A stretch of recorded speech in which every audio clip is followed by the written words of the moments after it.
गुरुर्ब्रह्मा गुरुर्विष्णु गुरुर्देवो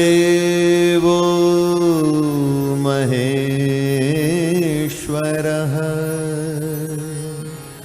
गुरुर्साक्षात् परब्रह्म तस्मै श्री गुरवे नमः।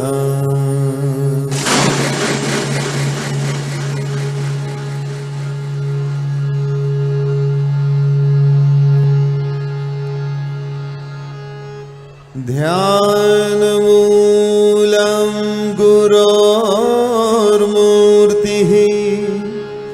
पूजामूलं गुरोः